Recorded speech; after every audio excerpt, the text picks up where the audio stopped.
दोस्तों, state exam में मैं मुकेश कुमार आप सभी दोस्तों का स्वागत करता हूं। चलिए दोस्त, आज पढ़ेंगे हम भारत के संविधान में राष्ट्रपति जी के बारे में। दोस्त, आपको पता है कि राष्ट्रपति जी जो अगर कोई है भारत का सर्वोच्च पद, वो राष्ट्रपति का पद होता है। याद रखिएगा, कभी कभी पूछा जाता है तो भारत का प्रथम नागरिक कौन होता है, तो राष्ट्रपति होता है। और औरत कौन होती है, तो उनकी ही वाइफ होती है। ये बात आपको याद रखना, ठीक है। 52 से 78 तक, अनुच्छेद 52 से 78 तक इनका उल्लेख है। अब पूरा संघ की कार्यपालिका का उल्लेख भाग 5 में है, जिसमें राष्ट्रपति, उपराष्ट्रपति, ठीक है, राष्ट्रपति, उपराष्ट्रपति, प्रधानमंत्री सब इसी के अंतर्गत आते हैं। याद रखिएगा, सर्वोच्च न्यायालय के मुख्य न्यायाधीश सब इसी के अंतर्गत आते हैं, ठीक है। ये आपको बात याद रखना। चलिए, कुछ है नहीं इसमें, 2-4 बातें बस मुख्य है, इसको याद रखना है। योग्यता के बारे में आप लोग जानते ही हैं कि पागल दिवालिया नहीं होना चाहिए, कि सरकारी पद के लाभ पर नहीं होना चाहिए। मुख्य बात यह है कि बस, और एक आय है जो 35 वर्ष पार कर चुका हो। और एक और अच्छी बात है कि पढ़ा लिखा होना जरूरी नहीं है राष्ट्रपति के पद के लिए। याद रखिए, बिना पढ़े हुए लिखे लोग को भी राष्ट्रपति बना दिया जाता है। एक और बात है दोस्त, याद रखिए, राष्ट्रपति, देखिए मुख्य बात याद रखिए, राष्ट्रपति के निर्वाचन में लोकसभा, राज्यसभा प्लस विधानसभा के निर्वाचित सदस्य लेते हैं। दिल्ली और पांडुचेरी के भी विधानसभा है इसमें शामिल है, लिख लीजिए कहीं। दिल्ली, पांडुचेरी 2 केंद्र शासित प्रदेश ऐसे हैं जिनके विधानसभा के निर्वाचन सदस्य को लिया जाता है, निर्वाचन सदस्य, ठीक। एक और बात है, आखिर में राष्ट्रपति में, उपराष्ट्रपति में जो राष्ट्रपति जो नियुक्त करते हैं, 2 एंग्लो इंडियन और 12 कला संस्कृत विद्यालय, कला संस्कृत परिपूर्ण लोगों को राज्यसभा में, ये लोग इनके वोट देने में भाग नहीं लेते हैं। याद रखिएगा, कभी भी सवाल आता है क्या ये लोग भाग लेते हैं, तो ये लोग भाग नहीं लेते हैं, ठीक। इसको समझ लें, लेकिन उपराष्ट्रपति में लेते हैं, ठीक। चलिए, अनुच्छेद 52 को आता है कि एक राष्ट्रपति होना चाहिए। 53 कहेगा कि कार्य की पूरी शक्ति, कार्यपालिका की पूरी शक्ति राष्ट्रपति में नहीं होनी चाहिए। लेकिन याद रखिए दोस्त, यह पूछता है कि राष्ट्रपति है तो ये राज्य का प्रमुख होता है, बस यह राज्य का प्रमुख होता है। इतना बात आपको याद रखना है। और दूसरा बात आपको ये याद रखना है दोस्त कि जो राष्ट्रपति जी होते हैं, किसी को भी मतलब मृत्यु, जो जिसकी सजा हो गई है, उसको माफ कर सकते हैं। यह अनुच्छेद 72 के द्वारा इनको शक्ति दी गई है। और ये नाम मात्र के कार्यपालिका, ये नाम मात्र के कार्यपालिका का वास्तविक संस्थापक नहीं होते हैं, ये नाम मात्र के कार्यपालिका के प्रमुख होते हैं, नाम मात्र के, ठीक। नाम मात्र के, वास्तविक अगर जहां लगा दे तो वास्तविक प्रधानमंत्री हो जाएंगे, ठीक है। और प्रधानमंत्री के साथ साथ पूरे ये मंत्रिपरिषद की नियुक्ति यही करते हैं। याद रखिएगा, इनका कार्यकाल सामान्यतः तो 5 वर्ष का होता है, लेकिन अनुच्छेद 61 कहता है कि इन पे महाभियोग लगा के कदाचार या संविधान के उल्लंघन करने पे इनको हटाया जा सकता है। इनके हटाने की विधि है जो दोस्त, इनके हटाने की विधि जो है संविधान के, संसद के दोनों सदनों में से किसी में पेश हो सकता है। लेकिन पेश होने के लिए 1/4 से उसको, उस अनुमोदन को पास होना चाहिए। संसद के सदस्यों से 1/4 चाहिए तो भी पास होगा। पेश करने के लिए, जब पेश होगा तो हटाने के लिए अंतिम जो निर्णय आएगा उसे 2/3 से पास होना जरूरी है। याद रखिएगा, ठीक है। चलिए देखते हैं, कुछ प्रमुख बातें हैं जो राष्ट्रपति के बारे में देख लेते हैं। बता ही चुके हैं, ये भाग 5 तथा अनुच्छेद 52 से 78 तक संघ की कार्यपालिका का उल्लेख है। निर्वाचन संसद के दोनों सदनों, संसद के दोनों सदस्य, जैसे में कि लोकसभा प्लस राज्यसभा, आपको याद रखना, ठीक है। राज्य विधानसभा के ये निर्वाचित है, लीजिए निर्वाचित है दोनों राज्य विधानसभा के निर्वाचित सदस्य। लेकिन याद रखिएगा दोस्त कि जब भी अगर हटाने की प्रक्रिया होती है तो ये राज्य विधानसभा के लोग इसमें शामिल नहीं होते हैं, ठीक है। बस 2 ही से हटाया जाता है इनको। राष्ट्रपति और उपराष्ट्रपति में सिर्फ एक ही अंतर है कि इनको हटाने के लिए किसी भी सदन में भी लाया जा सकता है, लेकिन उपराष्ट्रपति को हटाने के लिए केवल राज्यसभा में भी पेश लाया जा सकता है। इसको आप लोग याद रखिएगा, ठीक है। आगे देखिए, शपथ कौन दिलाता है, तो सर्वोच्च न्यायालय के मुख्य न्यायाधीश, इनको भी और मुख्य न्यायाधीश को शपथ यही दिलाता है, ठीक। अपना इस्तीफा याद कहीं नोट कर लीजिए, इस्तीफा इनको देना होगा कहीं। इस्तीफा देखिए, सर्वोच्च न्यायालय के मुख्य न्यायाधीश तो शपथ दिलाते हैं, इस्तीफा जो होता है दोस्त वो उपराष्ट्रपति, ठीक है, उपराष्ट्रपति। अगर राष्ट्रपति और उपराष्ट्रपति का पद खाली हो तो यही पद पे बैठते हैं सर्वोच्च न्यायालय के मुख्य न्यायाधीश, ठीक, ये भी याद रखना है। महाभियोग अनुच्छेद 61 के द्वारा इनको महाभियोग की सहायता से हटाया जा सकता है। ये प्रक्रिया किसी सदन में पेश की जा सकती है, याद रखिएगा।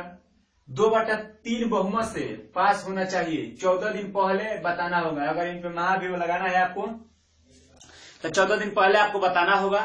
और ये उपस्थित लोगों में 2/3 से, जैसे में कि मान के चलिए यहाँ पे ले लीजिए 60 है, इसका 2/3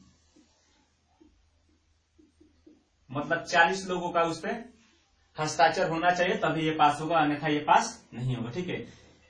आई दोनों सभा में पेश होने के लिए 1/4 सदस्य चाहिए, अनुमोदन उस पर हस्ताक्षर चाहिए तब पेश होता है, ठीक है।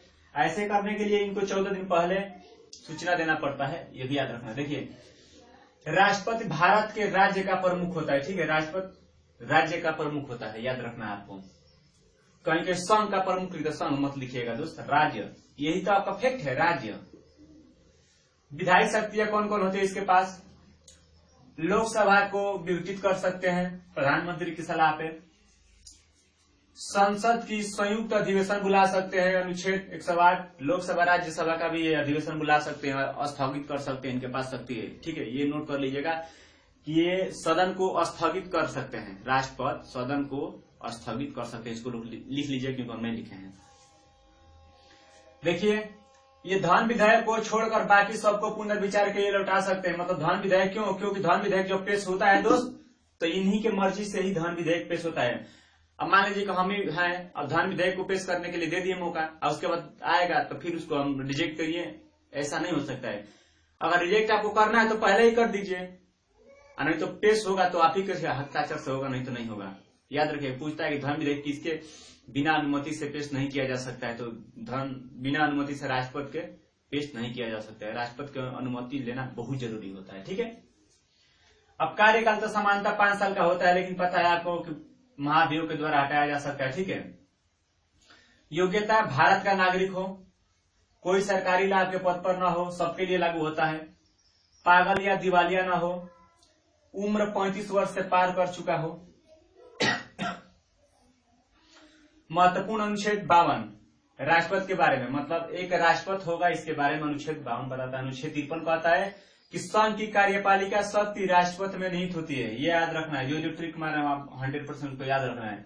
राष्ट्रपति का निर्वाचन, ये भी याद रखना। अनुच्छेद 54 कहता है कि राष्ट्रपति का निर्वाचन होना चाहिए। 53 कहता है कि संघ की कार्यपालिका शक्ति राष्ट्रपति में निहित होना चाहिए। 54 कहता है कि भाई उसका निर्वाचन भी होगा।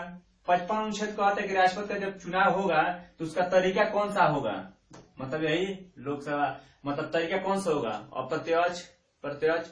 याद रखिए, ये अप्रत्यक्ष, इनका चुनाव अप्रत्यक्ष रूप से होता है, लिख लीजिए कहीं, अप्रत्यक्ष रूप से। राष्ट्रपति का चुनाव अप्रत्यक्ष रूप से होता है, यहां नोट में करके लिख लीजिएगा,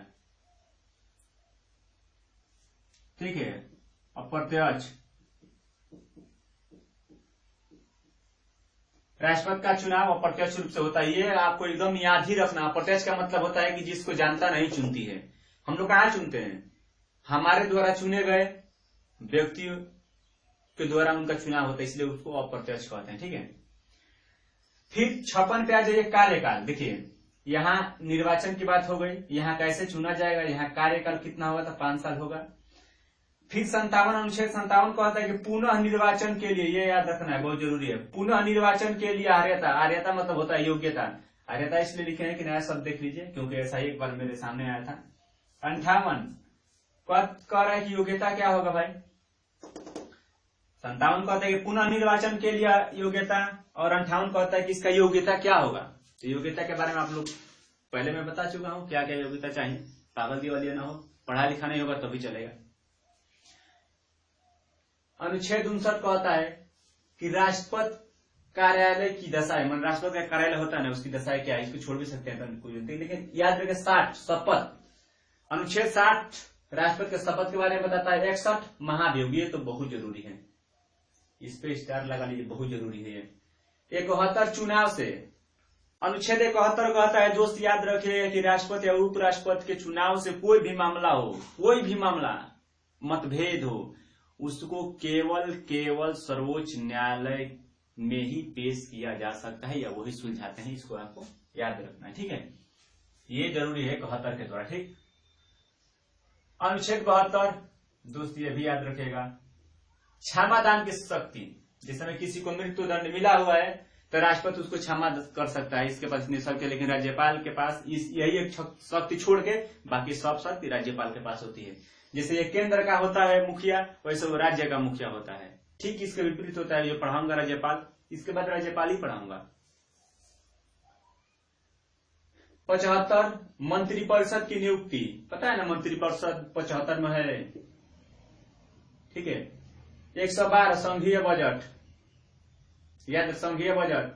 143 सर्वोच्च न्यायालय से सलाह लेने की शक्ति। पूछता है किस अनुच्छेद के द्वारा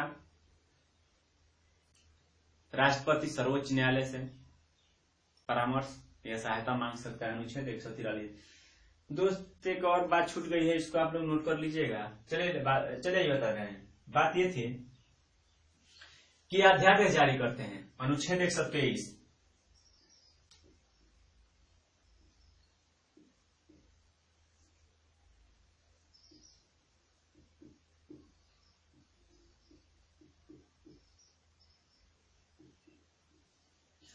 अगर संसद का कोई सदन नहीं चल रहा है तो राष्ट्रपति के पास शक्ति होती है कि वो अध्यादेश जारी कर सकता है। आपको याद रखना है, अनुच्छेद 123 के द्वारा राष्ट्रपति अध्यादेश जारी करते हैं। ये जरूर याद रखिएगा, बहुत बार पूछा, ठीक।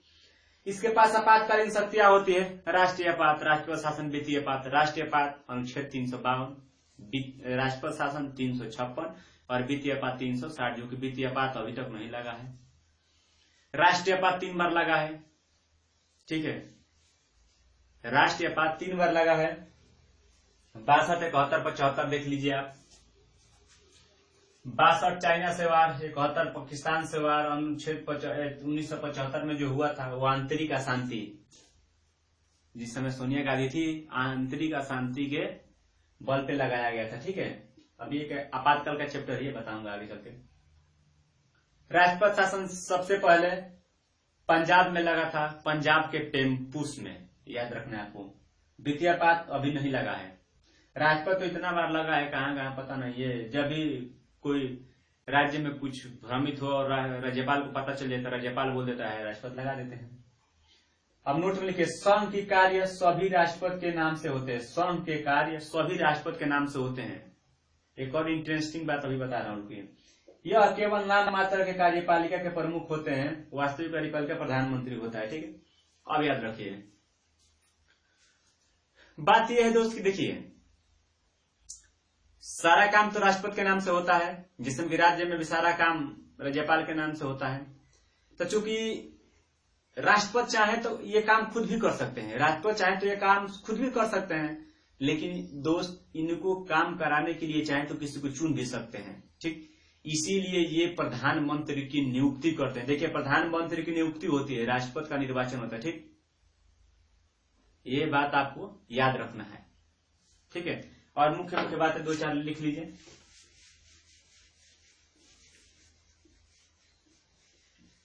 बात यह है, ये लोकसभा में 2 लोगों को मनोनीत करते हैं, ठीक है। ये लोकसभा में 2 लोगों को मनोनीत करते हैं, याद रखना है सिर्फ। और राज्यसभा में 12 लोगों को, ठीक है। इसमें कला, विज्ञान, साहित्य के 12 लोग होते हैं, इसमें 2 एंग्लो इंडिया होते हैं, ठीक है। और टोटल मिला के 14 लोगों को राष्ट्रपति नामित करते हैं। तो ये राष्ट्रपति के निर्वाचन में भाग नहीं लेते हैं, ठीक है। ये राष्ट्रपति के निर्वाचन में भाग नहीं लेते हैं, लेकिन ये उपराष्ट्रपति के निर्वाचन में भाग लेते हैं। क्यों नहीं लेते हैं? क्योंकि दोस्त अगर मान लीजिए 14 आदमी को हम ही चुने हैं, अगर हम ही 14 आदमी को चुने हैं तो एकदम जरूरी है कि 14 लोग वोट हमें देंगे, क्योंकि हमने इनको चुना, ये हमारा फेवर के आदमी होंगे। इसीलिए राष्ट्रपति के निर्वाचन में ये भाग नहीं लेते हैं, याद रखिएगा, ठीक है। चलिए दोस्त, वीडियो को देखने के लिए धन्यवाद। दोस्त वीडियो को थोड़ा शेयर कीजिए, अच्छा लगे तो कमेंट कीजिए, अगर बुरा लगे तो भी कमेंट करके बताइए कि हाँ बुरा लग रहा है। चलिए दोस्त, बाय बाय।